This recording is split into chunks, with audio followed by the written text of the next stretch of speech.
42 cameras, 500 lawmakers. One sentence, no louder than a whisper, left the entire nation breathless. It didn't echo, it didn't shout, but it cut through the marble silence of the Capitol like glass breaking underwater. And in that instant, something shifted. It wasn't the insult that shook the room. It was the answer that followed. Not a clapback, not a slogan, just a woman standing still, holding the weight of history in her spine and the dignity of her father in her breath. This is not a story about outrage. It's not even about politics. It's about what happens when someone tries to mock memory and ends up awakening a mirror they weren't ready to face. So I ask you, what would you do if someone mocked the honor of someone you loved on national television inside the heart of American democracy? Would you raise your voice, or would you raise the standard? It was just after 3 p.m. in the Capitol Rotunda, and the room was far too quiet for what was supposed to be a celebration.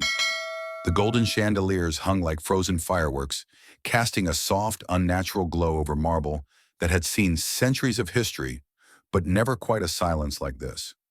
Reporters hovered on the edges, murmuring into headsets, their voices clipped and rehearsed. Congressional aides stood by the doors with perfectly blank expressions, checking watches that had barely moved. The ceremony was set to begin in 15 minutes, but already it felt as though something was late, something no one could name, but everyone felt. Jasmine Crockett entered without fanfare, her steps precise, heels clicking in deliberate rhythm across the polished floor. She wasn't dressed to impress. She never was. A tailored navy blue suit, clean lines, nothing flashy, just sharp, controlled. Her hair pinned back, a slim silver bracelet at her wrist, and glasses that didn't hide her eyes but made you work harder to read them. She didn't glance at the crowd. She didn't smile. She simply walked to her seat on the third row of the Democratic side and sat, calm, still, observing. But those who knew her, truly knew her, would have recognized the subtle cues. The slight tension in her jaw, the slow inhale as she adjusted the folder in her lap. And that folder, it wasn't just for show. Peeking from its edge were color-coded tabs, green for policy points, blue for procedural notes, red for press contingencies, and yellow. One tab, bright and handwritten in tight uppercase letters, Melania. No one noticed that Jasmine had arrived earlier than scheduled. No one questioned why she hadn't spoken to anyone since she entered. But if you look close enough, you'd see it, her right thumb tapping lightly against the side of her notebook. 4 beats in, 4 beats out. A breathing technique. Trial preparation. It was something she'd learned in courtrooms where the cost of composure was the difference between a sentence and salvation. What no one else in the room knew was that the night before, Jasmine had received a message, unmarked, unverified, sent through a back channel only a handful of staffers used. Check Melania's draft. They're planning to go off script. Something about Biden. It's meant to go viral. No context, no attachments, just that. Jasmine hadn't replied. She hadn't forwarded it to her team. She simply stayed late in her office, printed every speech Melania Trump had ever given, annotated every turn of phrase, every pattern, every pivot. She'd watched the old footage in silence, the glances, the hesitations, the places where charm turned to bite. She didn't know exactly what was coming, but she knew enough to sense that this wasn't just going to be a ceremony, it was going to be a stage. And someone, somewhere, had decided to test the boundary between polished cruelty and plausible deniability. Now seated in her row, Jasmine glanced up, not at the cameras, not at the podium, but at the air itself. Something in the room had shifted, a breeze maybe, or a weight. Across the rotunda, Republican lawmakers began filing in with that particular brand of too perfect confidence. Straightened ties, practiced nods, the smug casualness of those who believed they held the upper hand. Jasmine's gaze tracked their entrance briefly, then lowered again. She picked up her pen, not to take notes, to mark time, because the clock was ticking, and whatever was about to happen had already begun. Jasmine didn't need to scan the room twice. She already had a mental blueprint. Who was seated where? which staffers belonged to which office, which faces looked too practiced for sincerity. She wasn't just watching, she was reading. The way one aide tapped his finger against his phone screen, not from boredom, but as a nervous tick. The two senators whispering behind cupped hands, one of them glancing repeatedly toward the podium. The unusual frequency of glances toward the press section. Something was coiled in the air, tightening, and Jasmine, calm as ever, was measuring the tension like a courtroom barometer. She adjusted her glasses slightly, not out of habit, but to conceal the glance she cast toward the Republican front bench. Three lawmakers sat together, too close, too still. Their body language wasn't casual, it was choreographed. One leaned in just slightly to murmur something to the other, who smirked without turning his head. Not a smile, no teeth, no warmth, just the kind of half-smirk men make when they think they're about to get away with something. Jasmine noted it, then turned the page in her folder, smoothly, quietly. Inside the folder were 5 primary sections. They weren't labeled in broad categories like agenda or speech notes. Jasmine labeled them like a strategist, not a politician. One tab read, Decorum, filled with historical precedents, parliamentary procedure, and rhetorical de-escalation techniques. Another, Receipts, a thick stack of verified quotes, annotated transcripts, source contradictions, and fact checks. A third, Health Narrative, a curated review of every moment Biden's cognitive health had been called into question and every moment it had been exploited. The fourth, Public Optics, visual framing, timing, speech tone analysis. And the fifth tab, still untouched, read simply, Countermeasures. Jasmine never opened that fifth section first. She believed in watching, waiting, letting the other side reveal their angle before she reached for the right blade. This was a habit born in Dallas County courtrooms, where opposing counsel often underestimated her because of her height, her voice, her skin, until she stood. And then it was too late. From her seat, she tracked a subtle sequence. An aide adjusted the speaker's mic. Too early. Another set a second water bottle on the right-hand side of the podium, even though only one speaker was scheduled. Jasmine's pen moved across the margin of her notes. Not hurried, just underlining, circling, bracketing. Not for drama, for memory. She wasn't writing a reaction. She was laying groundwork. Somewhere nearby, she heard a reporter mutter, "We're expecting a curveball." Another one replied, "She's not that reckless. It'll be elegant if it comes." Jasmine didn't react, but in the slow lift of her chin, there was understanding. Whatever curveball they expected, she already had the glove ready. Still, she didn't allow her breath to shift. Not yet, because she knew the most dangerous strike was always the one that came dressed in civility. When Melania Trump entered the rotunda, the room shifted without a word. It was the kind of entrance choreographed not by accident, but by years of camera training, diplomacy, and curated elegance. Her cream-colored dress fit like poured porcelain, gliding as she walked with the steady grace of someone who knew precisely how much attention she commanded. Every head turned, not from obligation, but instinct. Camera lenses snapped toward her like moths to a single flame, reframing their angles in fluid unison. Even the murmurs seemed to pause, like background noise remembering to be quiet. She didn't rush. She didn't acknowledge the crowd in full. She moved through the rotunda the way a violin moves through silence. Graceful, intentional, with no apology for its presence. Every step clicked softly against marble. Never hurried, never hesitant. Her hair, softly curled and pinned with mathematical precision, remained still under the overhead airflow, as if the very air itself obeyed her discipline. She paused only once, just briefly, near the speaker's podium, placing a gloved hand on the edge of the wood, as if rehearsing her territory. Then, as if sensing the weight of all eyes, she smiled. Not warmly, not even genuinely. It was the kind of smile you put on when you know it's being measured. Jasmine didn't move. From behind her glasses she watched, her eyes not wide, not narrowed, but focused. This wasn't new. She'd spent the last night cross-referencing every major speech Melania had given since 2016. The cadences, the sudden shifts, the subtle tells behind her diction.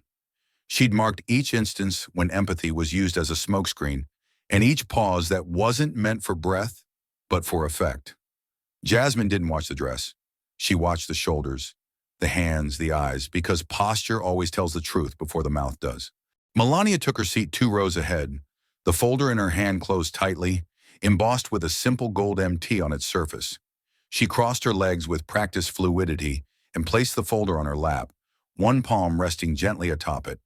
To the casual observer, she looked composed, but Jasmine saw it, the micro tap of Melania's fingers against the cover, the brief sideways glance at the press gallery, the breath she held just a second too long before exhaling. Not nerves, control, calculated, rehearsed control. And yet Jasmine could tell. Something in that folder had weight. The space between them was less than 15 feet, but it might as well have been a mile. Two women seated in the same chamber, surrounded by the same crowd, facing the same cameras, but shaped by entirely different wars. One had built herself in the courtroom. The other had been sculpted for the lens. One carried folders of receipts. The other carried rehearsed remarks. But only one of them had been warned. The script was about to change. And only one of them had come ready for what happens when it does. The speaker stepped forward, clearing his throat with the authority of someone who had done this exact ritual more times than he could count. Ladies and gentlemen, colleagues, honored guests, please join me in welcoming the former First Lady of the United States, Mrs. Melania Trump. A respectful wave of applause rolled across the room. It wasn't thunderous. It wasn't meant to be. In ceremonies like these, civility had a rhythm, polite even, rehearsed in tone. The Republican side clapped first, more enthusiastically. The Democrats followed, measured and neutral. Jasmine didn't move. Not yet. Melania rose gracefully, her folder in hand, and made her way to the podium with elegance designed to project not just beauty, but authority. She placed the folder on the lectern, opened it with a fluid motion, and looked out at the crowd, not scanning it, but holding it in her gaze, like a performer timing the quiet before the first note. "Thank you, Mr. Speaker," she began, her voice soft, with that familiar European lilt that lent her an air of distance, deliberate, polished, unreachable. "It is always a privilege to return to this chamber, and especially today, to speak on something so deeply important, education." She continued with grace, referencing bipartisan cooperation and the shared hope that had led to the Education Opportunities and Excellence Act. She praised the unity it symbolized, thanked lawmakers from both sides of the aisle, and even paused to name a few Democratic representatives. Her tone was low, warm, careful, like someone pouring honey over the rough edges of politics. Even the most skeptical in the room began to ease into their seats. Jasmine watched without blinking. She had seen this move before, not from Melania, but from attorneys in courtroom depositions, those who began with flowers and ended with daggers. "Today's children," Melania said, "deserve not only access to strong academics, but environments of empathy, structure, and opportunity." She transitioned effortlessly into her legacy project, Be Best. She spoke of digital civility, of emotional health in classrooms, and the role adults must play in modeling integrity. Her words were kind, almost maternal. She mentioned teachers by name, recalled a visit to a Detroit charter school, reiterated the need for mental health support, especially post-pandemic. For nearly 4 minutes, the room softened. Even Jasmine felt it, the temptation to believe this might be a genuine bridge, that today's ceremony might, after all, pass without spectacle. The audience leaned in, cameras stopped shifting, aides unclenched their hands. This was the speech everyone had expected, ceremonial, unifying, safe. But Jasmine knew better. She wasn't lulled. She knew how a well-timed breath could become a signal, how sincerity could be used as scaffolding, how someone could set the table with grace only to poison the final course. Her pen rested still against the edge of her folder, because it wasn't the opening of the speech that mattered. It was the moment the tone changed, and Jasmine could feel it coming. The shift, when it came, was not loud. It was almost imperceptible, like a draft of cold air you don't notice until your skin tightens. Melania glanced down at her notes, paused for half a second longer than necessary, then looked back up. Her tone didn't rise. It didn't harden. But something changed. The warmth she had used so carefully to lull the room into a soft, bipartisan haze began to cool. Subtly, skillfully, with the precision of someone who knew exactly when to twist the knife. Of course, she said, folding her hands lightly over the podium, for any educational policy to be truly effective, it must be led with clarity and consistency. Another pause, measured, just long enough for people to lean in without realizing it. Unfortunately, she continued, what we've observed in recent months has raised concerns. Jasmine's pen stopped mid-word. Melania did not name names. Yet, she didn't have to. Everyone in the rotunda could feel where the sentence was going before it arrived. When those responsible for shaping our children's future struggle to remember the names of their own cabinet members, she said gently, the edges of her voice wrapped in satin, or wander from stages uncertain of where they are. The room didn't gasp, not aloud, but the silence changed. It thickened. A reporter in the gallery clicked his camera 3 times in rapid succession. Someone near the back shifted in their seat. Aides glanced up from their tablets. One Democratic senator leaned forward, jaw tight, hand resting now on the armrest as if bracing for impact. Melania didn't blink. Her voice remained calm, nearly compassionate. When leadership requires constant direction just to find a seat at a national event, she tilted her head ever so slightly, an almost motherly gesture laced with pity. And there it was. The moment wasn't just cruel, it was calculated. Jasmine didn't move. Her back remained straight. Her hands rested lightly on the edge of her folder, but the rhythm of her breath had changed. Longer inhale, longer hold. A controlled exhale through barely parted lips. Anyone who had seen her in cross-examination would have recognized it. She wasn't shocked. She was switching gears. Melania, meanwhile, continued as if nothing had happened, as if she hadn't just suggested to an entire nation that the sitting president of the United States was cognitively unfit. She smiled faintly as she concluded the point. In times like these, we must ask ourselves, can we truly entrust the minds of our children to those who may not fully grasp the responsibilities of today? That was the cut, not a swing, a scalpel. The Republican side remained still, but several exchanged glances that read more like anticipation than surprise. Across the aisle, Democratic aides were no longer taking notes on the education bill. They were typing statements. Damage control. Jasmine reached forward slowly and closed her folder without sound. She didn't need to write anything else. The strike had landed, and now it was her turn to decide how, or if, she would respond. Melania closed her folder with the same elegance with which she had opened it, letting the soft whisper of leather on paper punctuate her final words. She stepped back from the podium with the faintest of smiles, tight, upward, and unmistakably satisfied. It wasn't just confidence, it was ownership. She believed she had controlled the room, and for a moment it looked like she had. Applause broke out from the Republican side first, brisk, assertive, almost performative in its tempo. Some lawmakers stood, a few even exchanged subtle nods with each other as if to say, that landed. One congressman let out a single sharp clap before folding his arms and grinning. Another leaned over and muttered something to a colleague who responded with a short, silent laugh. The political theater was in motion, and they believed their side had just delivered the headline they came for.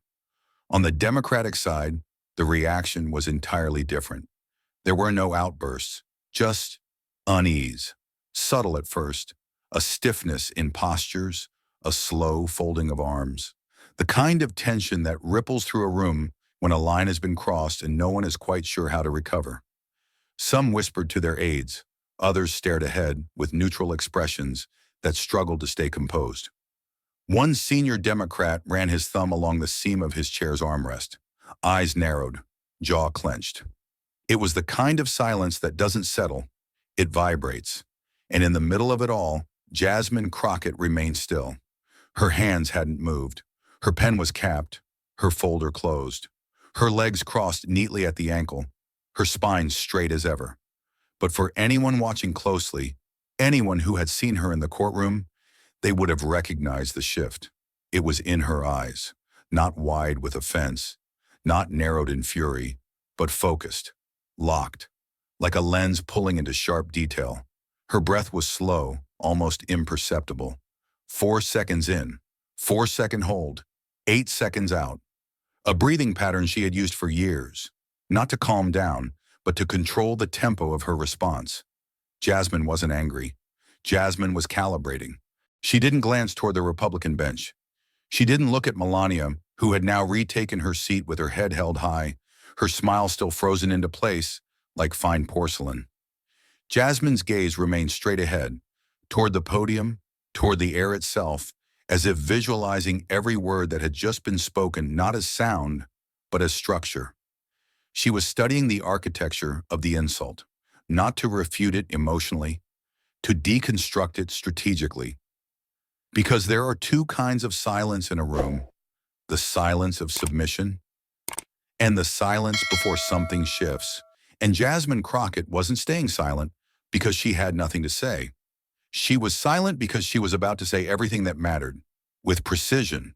For a moment, no one moved. The applause faded, the murmurs quieted, and the weight of Melania's words still hung in the air, like smoke refusing to rise. Then, without announcement or theatrics, Jasmine Crockett stood. It was not abrupt. It was not dramatic. It was deliberate.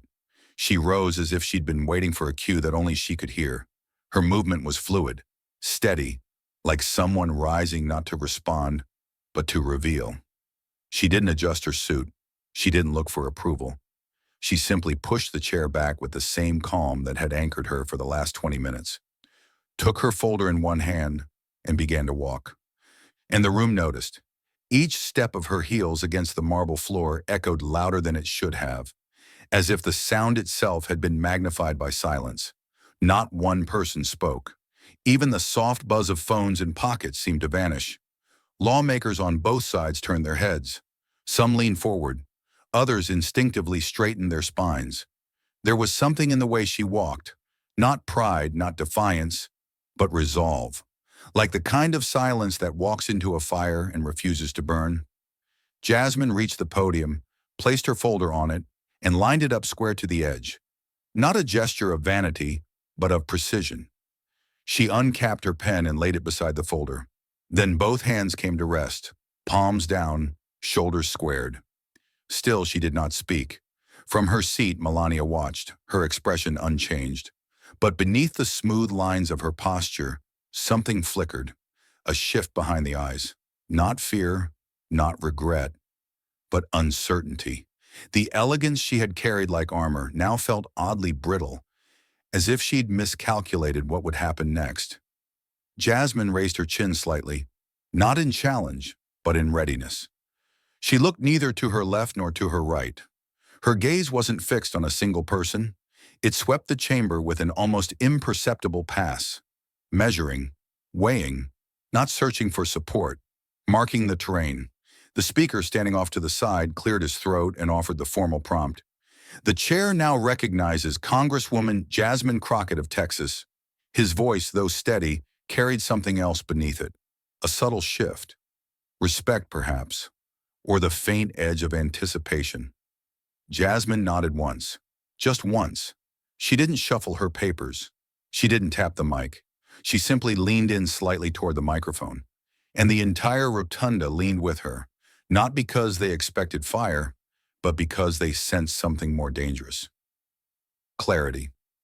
"Thank you, Mr. Speaker," Jasmine began, her voice calm but resonant, like the low tone of a cello before it swells. "I came here today to talk about children, about classrooms, about how this bill, if implemented with the precision and intent it deserves, could change the educational futures of tens of thousands of young Americans, especially those born into neighborhoods where potential is too often ignored and funding is too often forgotten." She paused just long enough to let the sincerity land. Her tone was all policy, all purpose. No hint of retaliation, no tremble of indignation, just focus. "We've worked across party lines to address long-standing inequities. We've fought for standards, for transparency, and for resources in places where teachers often spend more on supplies than they make in a week. She lifted her eyes, looked directly into the center of the chamber. That's why I came today. That's why we all did. To make something better. There was a flicker of movement across the room, some leaning in, others furrowing brows, waiting. But Jasmine didn't give them what they expected. She gave them what was necessary. But, she continued, her voice unshaken, there are moments when even the best intentions must make room for something deeper, because silence, in the face of mockery, is not an option. The rotunda stilled. No clicks from the press gallery, no whispers. Jasmine's words, though soft, hit like the opening crack of a thunderstorm, not because she raised her voice, but because she had shifted the ground beneath the conversation. She didn't name Melania. She didn't have to. When we begin to tie someone's worth to their perceived mental sharpness, she said, we start walking down a path that doesn't just undermine politics, it undermines humanity. Jasmine looked down for a moment, then back up, slower this time. I want to share something personal with you, something I hadn't planned to say. Before I ever ran for office, before I ever stepped onto this floor, I was just a daughter. Her voice didn't break. It deepened. My father was a professor of mathematics. Brilliant, sharp, quietly funny. He could solve complex equations in his head without ever picking up chalk. And then one day he forgot how to balance a checkbook. Names started slipping, directions got harder, and I watched a man who shaped minds for decades slowly lose pieces of his own. There was no drama in her delivery, no tearful pause. It was something stronger, a quiet certainty that wrapped every word in steel. And the saddest part, she said, was not his decline. It was the way the world responded to it, the way people stopped asking for his opinion, the way they looked through him instead of at him, as if memory loss erased his legacy, as if confusion meant he no longer deserved respect. Her gaze was steady now. I didn't come here to defend a president. I came here to defend a principle, that human dignity is not conditional, and it is certainly not a political tool. Jasmine didn't pause for effect. She didn't lean into the microphone or raise her voice. She simply let the words fall, precise and unshaken. Dignity, she said, isn't requested. It's demonstrated. The silence that followed wasn't empty. It was full of recognition, full of something that didn't quite rise to the level of shame, but hovered near it. No camera flashed. No one whispered. The words hung in the air like a verdict rendered not by a judge, but by conscience. Jasmine didn't flinch. Her gaze held. Her breath remained slow. And then, with the quiet poise of a trial attorney submitting evidence into the record, she reached into her folder and removed 3 printed pages. She laid them gently across the podium, aligning their corners with care. Her fingers didn't tremble. They never had. In May of 2018, she began, eyes now scanning the room with calm clarity. Mrs. Trump, then First Lady, stood before a group of educators and said, quote, we must teach our children the value of kindness and respect in both words and action. She let that hang.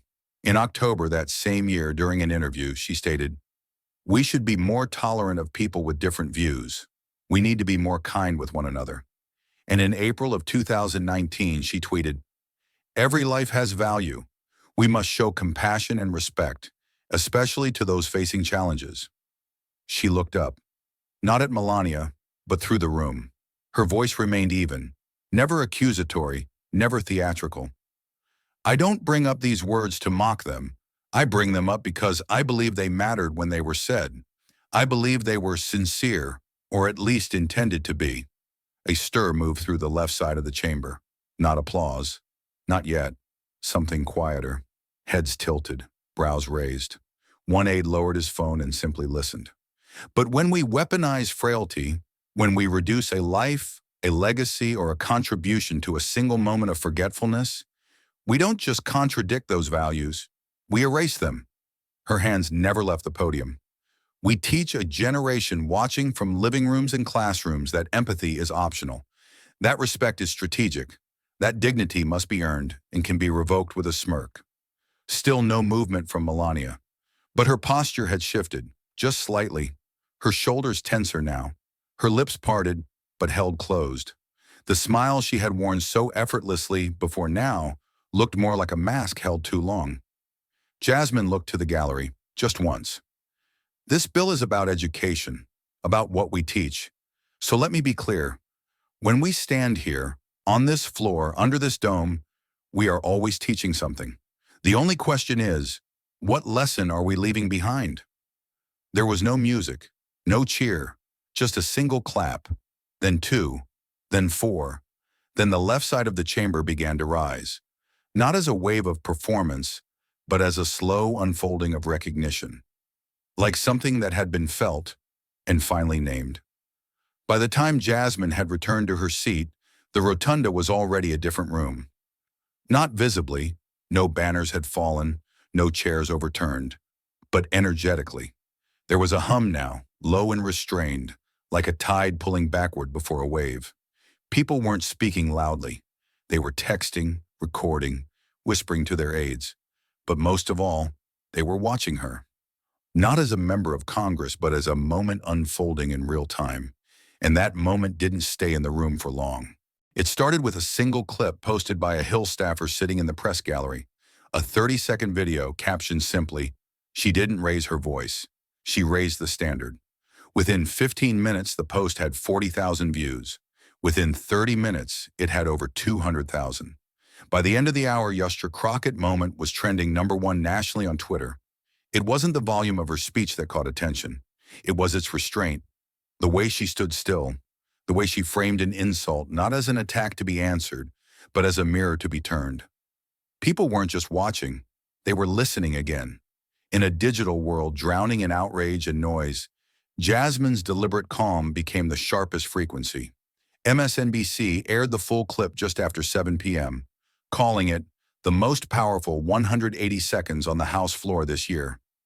CNN followed, replaying her closing line twice, with the anchor pausing between segments to say, "Let's just sit with that." Even on conservative outlets, reactions were mixed but reverent. One commentator on a center-right panel show leaned back in his chair and said almost grudgingly, "That was a judo throw in heels. She took the insult, flipped it, and made it hers. You can't train that kind of presence." Fox News, though more cautious, didn't ignore it either. Congresswoman Crockett clearly came prepared, the host remarked. Whether you agree with her or not, that was a masterclass in message discipline. By midnight, clips had been subtitled in Spanish, Korean, French, and Arabic. TikTok users created stitched reactions. Educators posted it on teaching forums. One high school civics teacher wrote, "I just rewrote tomorrow's entire lesson plan. This is how you teach dignity in discourse."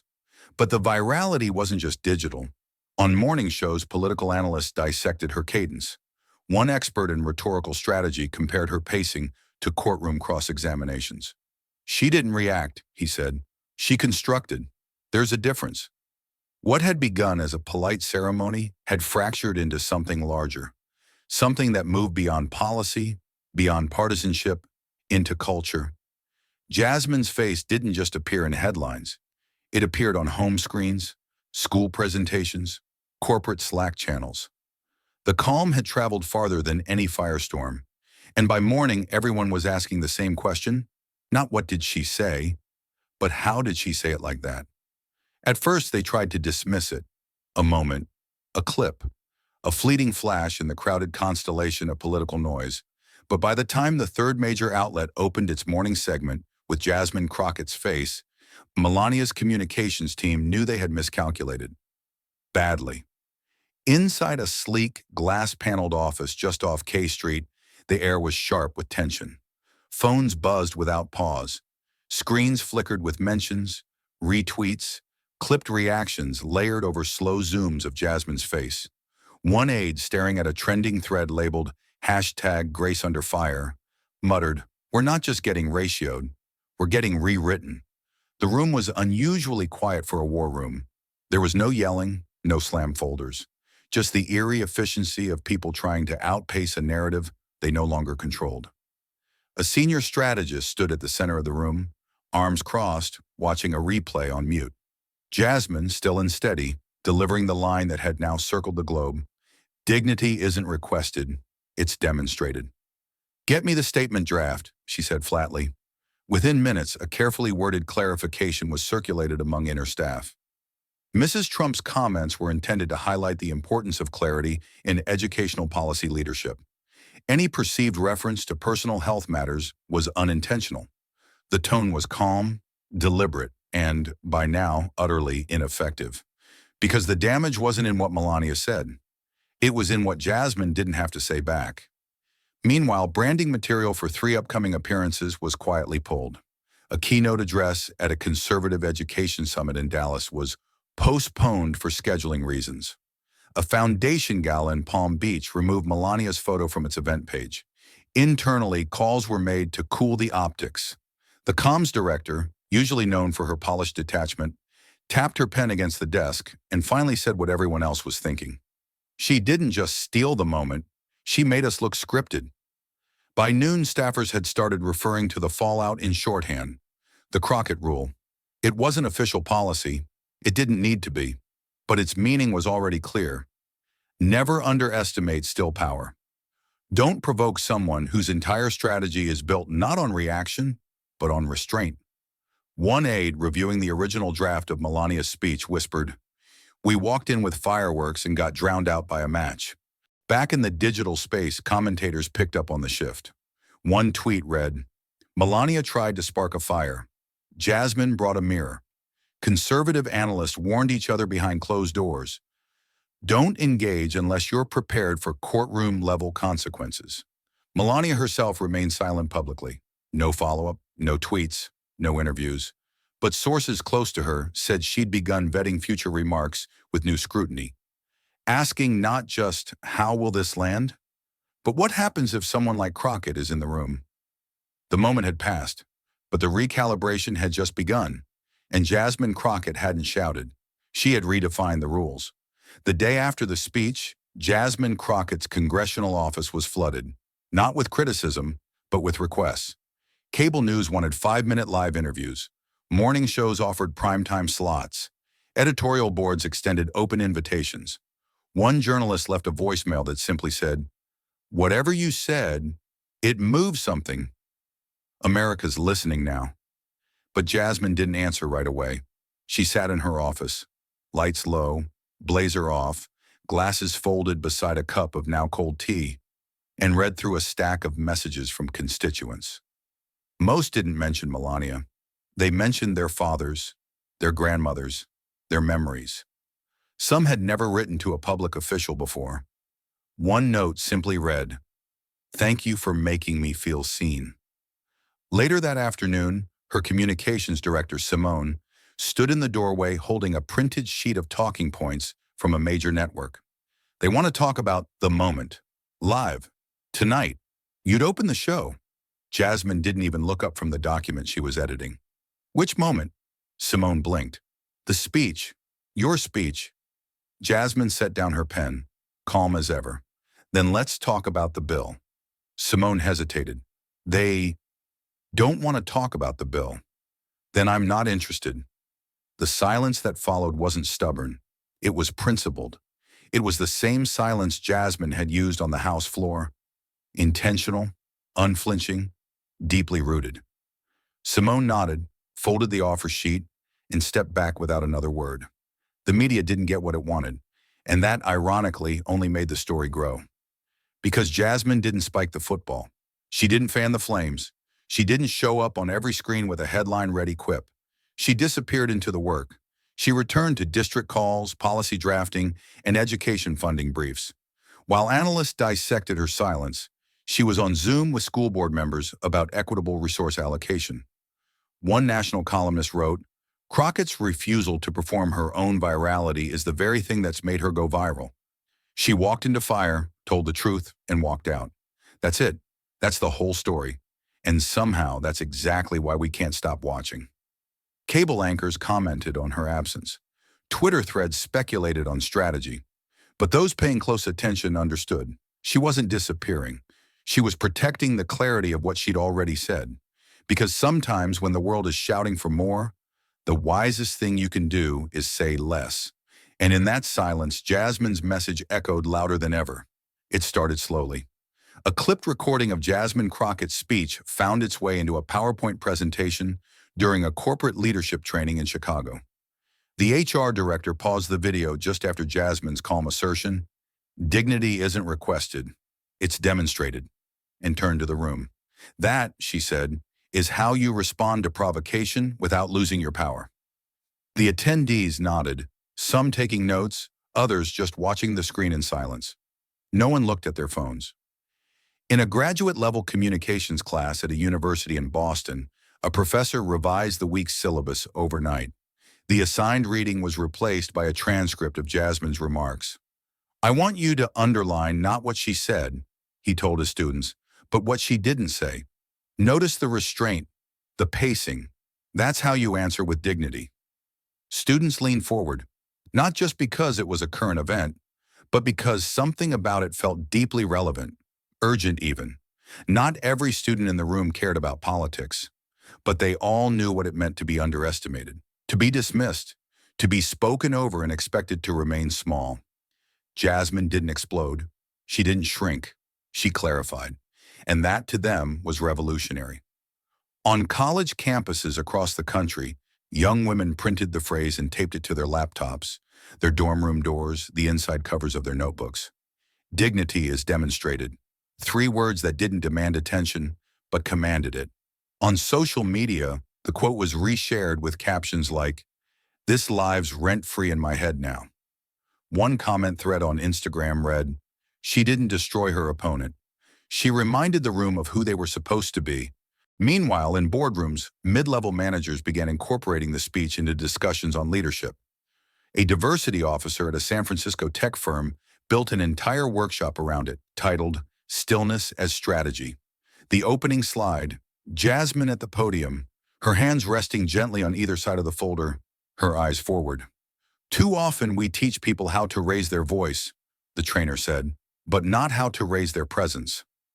The clip made its way into unlikely places too: book clubs, church meetings, even a prison education program where one instructor played it for a group of incarcerated women preparing for re-entry. "This," she told them, "is how you protect your peace while defending your worth." None of these people had met Jasmine. Most had never heard her name before that week. But her posture, her pace, her precision, it spoke something ancient and needed. It told them, you don't need to shout to be heard. You just need to stand with something real behind you. The ripple had begun, not with headlines, not with outrage, but in the quiet recognition of people who knew what it meant to be diminished and who had just seen, for the first time in a long time, what it looked like to rise without flinching. In a sunlit classroom in St. Paul, Minnesota, a history teacher paused mid-lecture as the discussion veered into uncomfortable territory. A student had made an offhand comment, dismissive, condescending, about a female abolitionist's role in the civil rights movement. It wasn't cruel, just careless, but it hung in the air like a sour note. The teacher looked up from her notes, adjusted her scarf, and said, "You know what this is? This is a Crockett moment." The class quieted. "Let's practice clarity, not combat. Now, try that thought again, with dignity." The student blinked, surprised, then nodded, and tried again. 3 states away, in a Houston hospital, a young Latina doctor was walking a patient through a complex diagnosis. The man, older, affluent, interrupted twice, then smiled indulgently and said, "Are you sure you're old enough to be doing this?" The nurse beside him laughed awkwardly. The doctor didn't. She didn't glare. She didn't flinch. She simply paused, lowered the clipboard to waist level, met his eyes, and replied, "Sir, what I offer isn't opinion, it's evidence, and I'm going to explain it again, in the clearest terms possible, because your outcome matters more than your assumptions." Then she began again, calm, clear, in full control of the room. That evening she would write in her journal, "I didn't snap. I clarified. Jasmine would have approved." In Atlanta, inside a tense nonprofit boardroom, a Black attorney named Rochelle sat at the far end of a long glass table. The conversation had derailed. The project director had interrupted her 3 times. Another board member had suggested that perhaps her legal insights were too technical for a donor audience. The room buzzed with passive agreement, shrugs, polite nods, strategic avoidance. Rochelle said nothing at first. She adjusted her glasses, placed her notes on the table, and waited. The room began to settle slowly, like a ripple pulling inward. Then she lifted her glasses from her face, folded them gently, and said, "Let's return to the facts." Her tone was level, unimpressed, unmistakably final. The room reoriented. Later, one colleague would call it the pivot point. Another whispered to her after the meeting, "You pulled a Crockett." She smiled. "No," she said softly.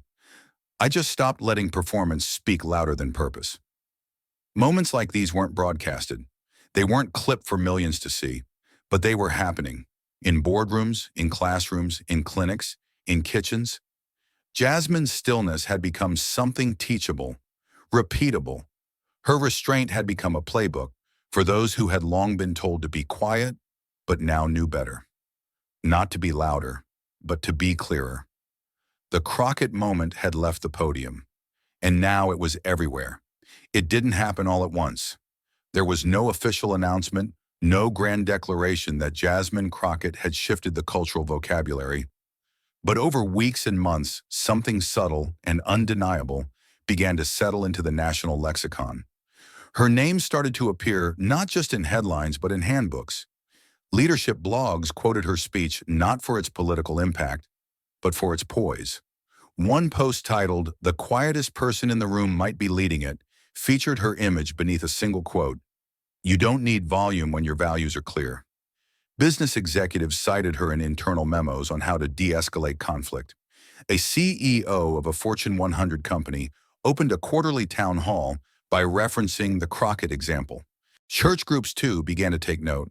In small fellowship halls from Birmingham to Baltimore, women's ministries used Jasmine's speech as a discussion guide. They didn't talk politics, they talked posture. "She didn't preach," one pastor said. "She just stood." And somehow, that did more.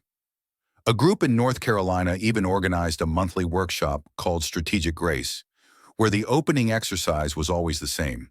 Play Jasmine's 3-minute speech. Let it sink in. Then ask, "How would you have answered?" And on TikTok, where trends are often short-lived and meme-driven, her clip found an unexpected second life, but not as parody, as testimony.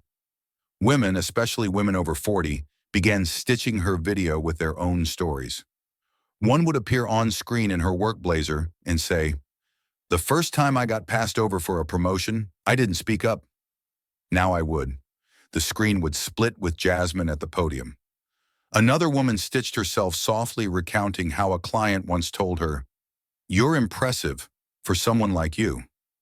She paused, then added, "But now I pull a Crockett." That phrase, "pull a Crockett," took on a life of its own. It became shorthand in online conversations for maintaining clarity under pressure. One Twitter user wrote, "When the meeting got tense, she didn't raise her voice. She pulled a Crockett and shut it down with facts." A Reddit thread in a Women in STEM forum asked, "How do you handle being interrupted by a senior male colleague?" The top reply, "Crockett him. Calm, clear, unshakable." Workshops for women executives added new modules. Strategic civility, the Crockett framework. One slide read, "Silence is not surrender, it's structure." A Harvard Kennedy School professor called her speech the most elegant rebuttal of the decade. A veteran communications coach told her class, "It wasn't what she said, it was how she withheld everything she didn't need to say." Somewhere along the way, Jasmine's restraint became more than a reaction. It became a method and a movement. Because in a world trained to equate volume with authority, one woman had reminded us that clarity, rooted in values, reinforced by discipline, could echo further than any shout. And now, when someone refused to match noise with noise, they didn't just keep their calm, they pulled a Crockett. It was nearly midnight. The Capitol had long since gone quiet, its marble corridors lit only by the soft amber glow of security sconces and the distant murmur of cleaning crews. Jasmine Crockett sat alone in her office, the sharp navy of her blazer replaced with a soft cardigan, heels traded for slippers, and a steaming mug of tea half forgotten at the edge of her desk. In front of her lay an object that didn't match the polished surroundings. A worn leather-bound journal, corners curled, spine cracked, pages yellowed and overrun with sharp, compact handwriting. Her old public defender notebook. She hadn't opened it in months. But tonight, after the speech, after the silence, after the hashtags and headlines, it called to her. She flipped past notes on court cases long since closed, names of clients, objections rehearsed, strategies refined, and then near the back, the pages became less procedural, more personal, fragments of thought scrawled between trial summaries. One read, "Hold still when they come for you. Stillness makes them doubt their aim." Another, "They'll call it anger even when it's logic, so lead with clarity and let the rest rattle." Jasmine picked up her pen, the same model she had used in courtrooms back in Dallas, and began to write. March 27th, 12:42 a.m. They think this moment started at the Capitol. It didn't. It started in courtroom 2A, where I watched a teenage boy's hands tremble as a bailiff cuffed him like he was dangerous for missing a court date. It started when I was interrupted for the fourth time in a single hearing, and the judge told me to calm down. Even though my voice hadn't risen once. They called it composure, but really it was compression. She paused, letting the words settle on the page like a weight she had carried far too long. Compression, she wrote again, of breath, of anger, of truth. Pushed down and folded small enough to pass through rooms that were never meant to hold it. She thought of her father, how his decline was met not with support, but with shrinking conversations and eyes that turned away too quickly. She thought of how long people like her had been expected to make others comfortable first, even while being diminished. And yet something had shifted. Not because she exploded, but because she hadn't. This wasn't about clapping back. It was about claiming space without apology, without heat, without asking permission to speak like I belonged here. She underlined the last line, then stopped writing. The page stared back, full of weight, but also release. A knock at the door interrupted the silence. Simone peeked in. "You're still here." Jasmine smiled gently, closed the journal, and replied, "Just finished." She turned off the desk lamp and let the Capitol fade behind her as she walked out. Not as the woman who had just gone viral, but as the one who had remembered why her silence mattered in the first place. Her phone buzzed just as she was slipping the old leather journal back into her bag. The screen lit up with a familiar name. Mom. The message was short, no emojis, no fanfare. "You didn't raise your voice, but baby, they heard you." Jasmine smiled, but it wasn't the smile of victory. It was the soft kind, the one you reserve for words that reach deeper than applause. She leaned back in the chair, letting the message settle like a warm hand on her shoulder. And then, almost without effort, the memories began to unspool, not of Congress, not of the Capitol, but of smaller rooms, older rooms. Rooms where her voice had been tested before anyone thought to record it. She remembered the first time someone called her sweetheart in a courtroom. She'd been 28, sharp as glass, and just promoted to lead counsel on a domestic violence case. The judge had looked at her, then past her, and asked, "When will the real attorney be joining us?" Her voice didn't shake then, but later, in her car, her hands did. She remembered being asked if she was shadowing the prosecutor. Another time, a bailiff handed her client paperwork and then turned to Jasmine and asked if she could make a copy for the team. It didn't matter that she wore the same tailored blazer as her male colleagues, that her name was on the docket, that her argument won the ruling. To too many people in too many rooms, she had to prove herself before she could be herself. Every slight, Jasmine thought now, was training. Not training in anger, training in structure. It had taught her where to pause for effect, where to let a sentence breathe, how to wrap truth in velvet and still make it cut like glass. It had taught her how to stand in the face of smirks and not blink, because blinking gave them a moment, and she knew how to take that away. People called her calm, but she knew better. Calm was the surface. Beneath it was decades of silent arithmetic. If they say this, pivot there. If they mock, mirror. If they condescend, do not descend with them. Rise. It wasn't confidence, it was conditioning. And it wasn't easy. It was earned. She looked back down at the phone, read the message again. They heard you. Not you told them. Not you won. But they heard.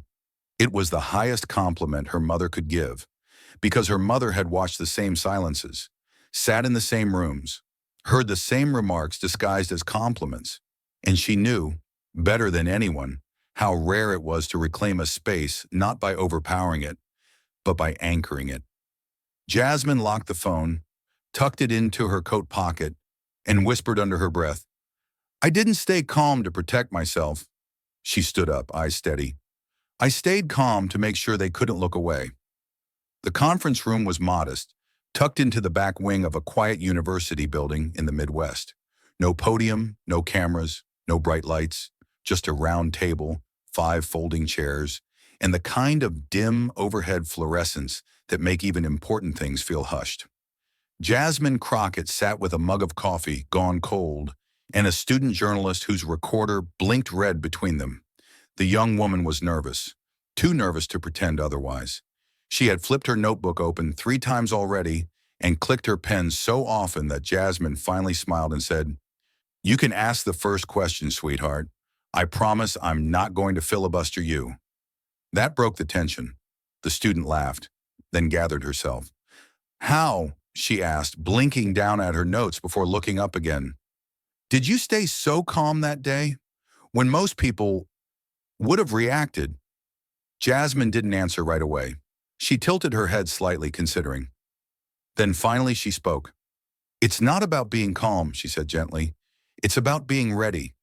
The student's pen hovered. Jasmine leaned forward slightly, her voice quiet but firm. "People assume that kind of stillness comes from confidence. But confidence is just the fruit. What matters is the root. And for me, that root is preparation. Not just with facts. With identity." She paused to let that land. "I've stood in courtrooms where the judge never looked me in the eye. I've defended clients whose names were already considered guilty before I spoke a single word. I've walked into meetings where people assumed I was the assistant because I was black and young and female. Those moments used to shake me. But eventually, I stopped waiting to be centered.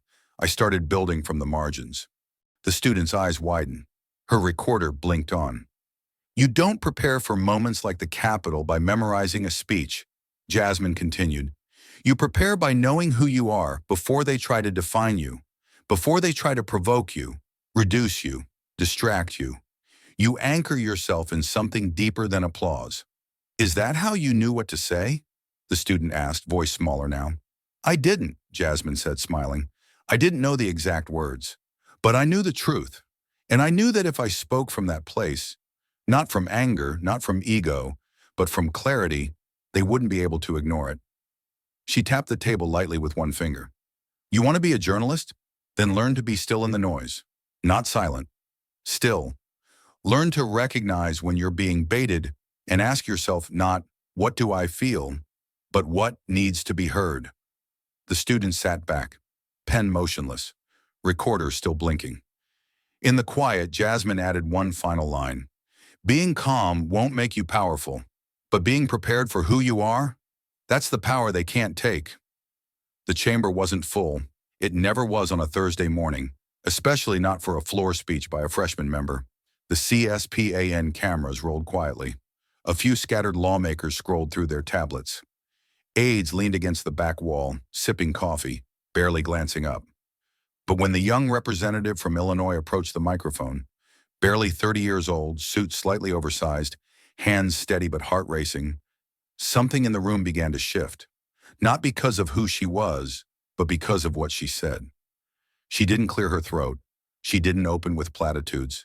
She just looked out over the half-empty seats and said, "Our democracy doesn't need louder voices. It needs clearer ones." It was the kind of sentence that didn't hit all at once. It settled, it echoed. A few heads lifted. 2 lawmakers on the Democratic side stopped tapping on their phones. Someone near the rear whispered to a colleague, "Wait, isn't that?" The representative continued, her voice small but unwavering. "Those weren't my words. That clarity belongs to Congresswoman Jasmine Crockett. And today I borrow them, with gratitude, because this chamber has enough noise. What it needs now is discipline and vision, and above all, truth that doesn't shout to be believed. She didn't look for applause. She pressed forward. I rise today not to grandstand, but to ground something. We're about to vote on a bill that affects the voices of students in every public school across this country. If we cannot model what thoughtful disagreement looks like, if we cannot speak with purpose instead of venom, then what exactly are we teaching them? The floor was quiet now, not silent, listening. On the third row, an older representative from Maryland leaned back and folded his arms. He had been in this chamber for 3 decades. He had heard speeches born of rage, of ego, of theater. But this felt different. It felt seeded, like something that had grown slowly, silently, and now emerged not with flash, but with form. On the far side of the room, a few members nodded. Some leaned in. One reached discreetly for a pen and scribbled the quote into the margins of a briefing folder. The freshman congresswoman finished her speech with no crescendo, no voice raised, just clarity, delivered in full. As she stepped down, the speaker gave a small, respectful nod, not procedural but personal. And behind the scenes, someone at the C-SPAN control desk flagged the clip. Mark this, they said, because something had shifted, not because of a new face, but because an old idea once whispered on the House floor had returned in a new voice. A ripple begun in stillness was starting to carry. In a 10th grade civics classroom just outside Des Moines, Iowa, a teacher paused the projector after playing the now iconic 3-minute clip of Jasmine Crockett at the Capitol podium. The class had been studying rhetorical strategy and civil discourse, but today's lesson wasn't theoretical, it was alive. On the screen, Jasmine stood motionless, glasses in hand, her words as sharp and spare as a scalpel. What did she do that changed the room? The teacher asked. Hands shot up. She didn't attack, one student said. She made them think, said another. No, a girl near the window added. She made them feel. The class fell into a debate, not about whether she was right or wrong, but about how she said what needed to be said. Was the pause before her final line a tactic? Was the removal of her glasses vulnerability or assertion? The students weren't analyzing a political figure anymore. They were studying a framework, one they might one day need themselves.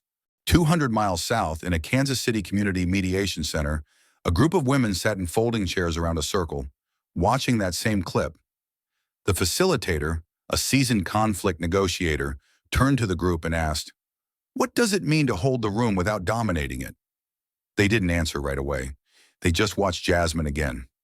One woman, a mother of 4 and part-time school custodian, said softly, "She reminded them of who they were supposed to be." They nodded, not in admiration, in recognition.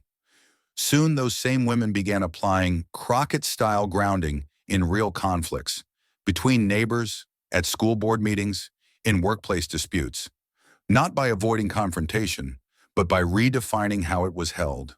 Calm, prepared, precise.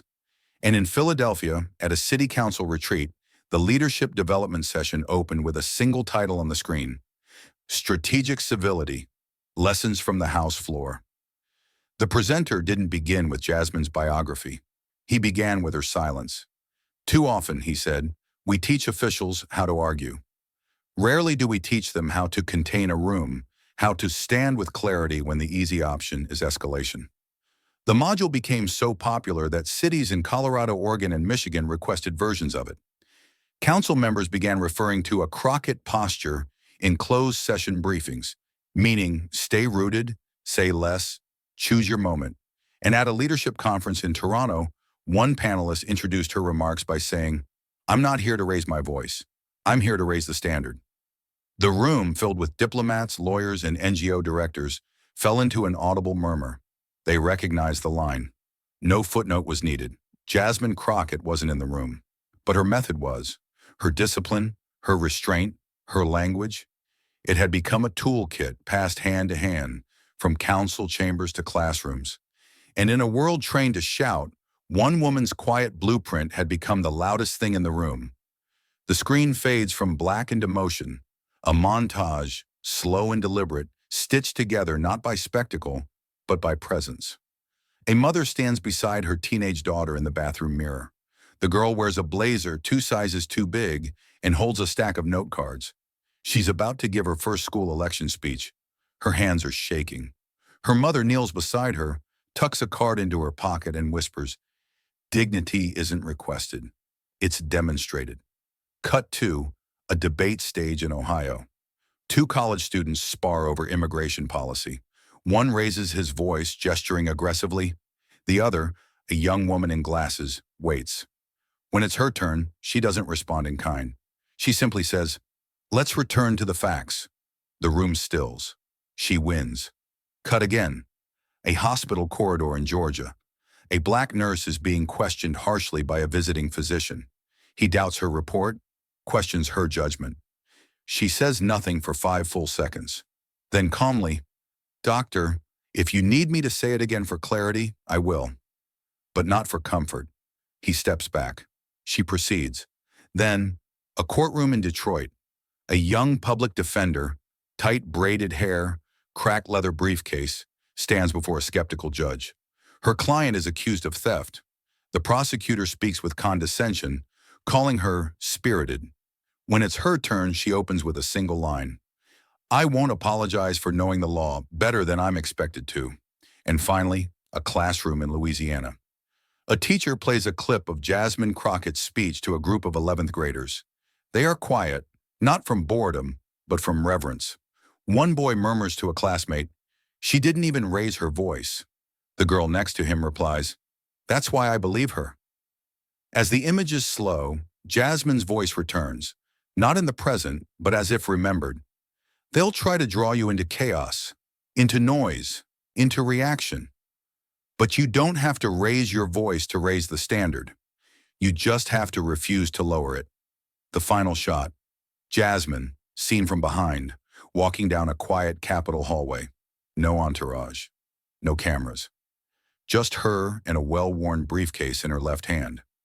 Her pace is unhurried, her shoulders squared. She isn't walking into a fight. She's walking into a room to listen.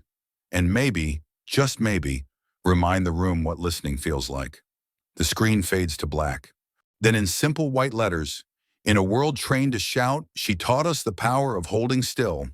Fade out. End.